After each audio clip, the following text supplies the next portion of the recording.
Para bapak dan ibu dan saudara-saudara sekalian, memang kalau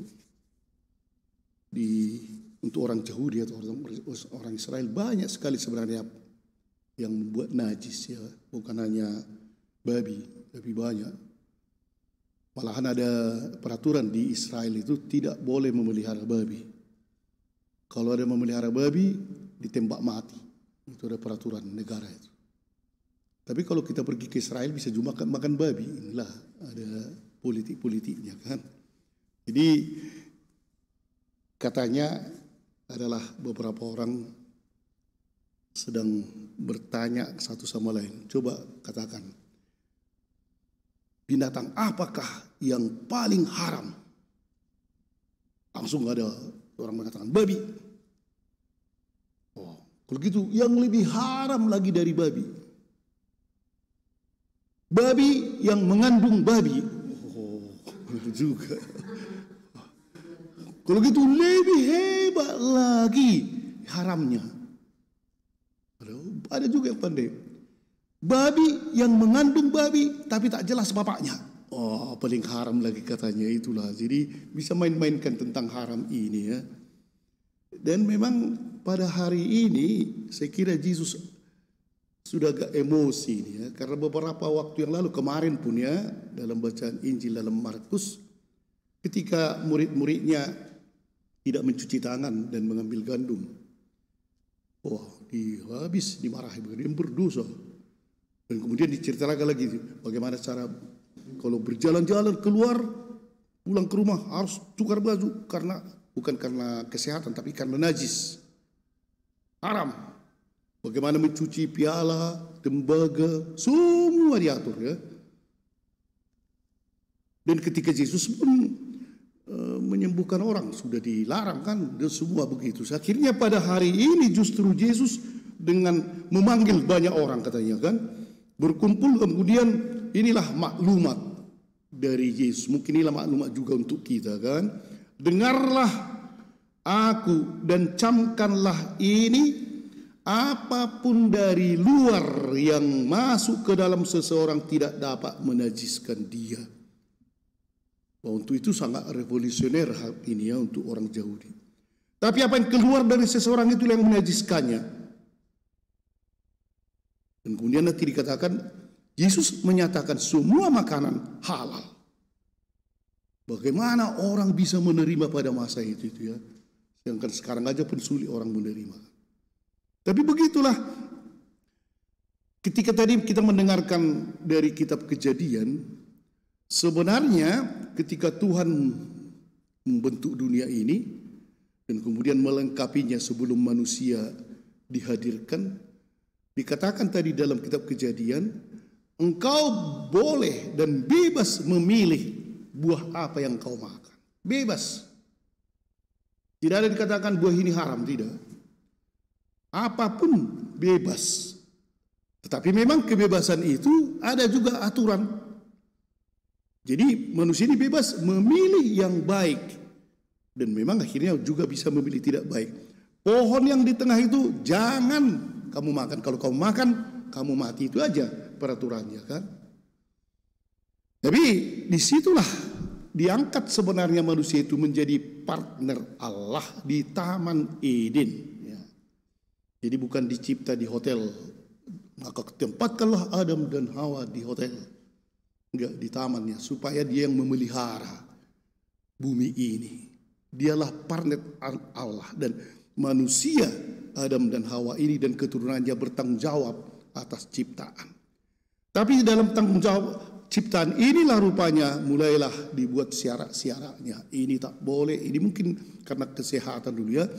Tapi hukum Musa itu lama-lama dibuat itu menjadi dikatakan hukum Allah. Tuhan yang mengatakan. Dan terbelenggulah manusia itu di dalam hukum-hukum yang tidak jelas. Tentang hukum Sabat dan seterusnya. Dan pada hari ini mulailah Yesus membuat apa sebenarnya perbedaan antara yang hal ini haram dan halal, najis dan kudus. Itu yang dipertentangkan. Manusia pada waktu itu, walaupun dia mungkin tidak begitu baik kelakuannya, tapi tidak makan ini, tidak minum ini, nggak apa-apa. Dia kudus. Dia melakukan yang halal. Dan Yesus melihat kemunafikan itu, inilah yang dikatakan. Dan murid-muridnya pun tidak mengerti rupanya. Tapi apa yang dikatakan oleh Yesus memang kalau kita pikirkan secara murnilah dulu, walaupun mungkin kita bukan, kita katakan dulu sebelum kita Kristen manusia saja ya, memang mengapa babi haram ya? Mengapa belut pun tak bisa dimakan kan yang tidak bersisik? Apapun yang amfibi tak bisa dimakan. Ada banyak itu yang tak bisa dimakan oleh orang Israel kan. Jadi kalau dipikir-pikir kenapa lah ya? Apalah kesalahan babi ini? Padahal enak kali sasang. Apalah kesalahannya?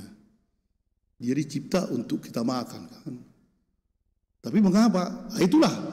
Yesus akhirnya 2000 tahun yang lalu sudah jelas mengatakan tidak persoalan. Makan. Karena memang kalau kita pikir yang kita makan, mana membuat kita makin sehat pun. Makin sehat.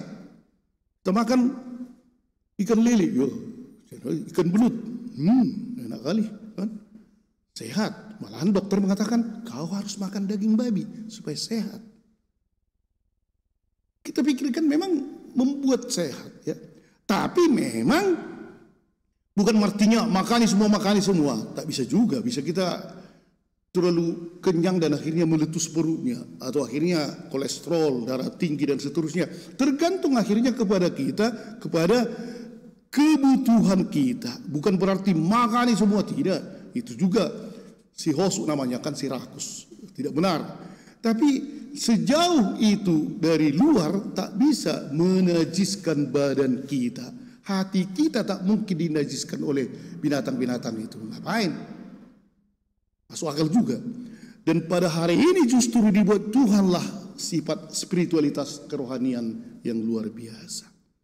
Yang sebenarnya membuat kita najis, itu dikatakan oleh Yesus tadi, yang keluar dari hati. Dan memang pusat manusia itu sebenarnya ialah pikiran dan hati. Kadang-kadang orang Katolik juga kurang paham tentang halal tidak halal ini ya. Sehingga ada orang Katolik yang tidak mau makan yang berdarah, dilarang dalam kitab suci. Memang perjanjian lama ada juga itu. Salah pastor.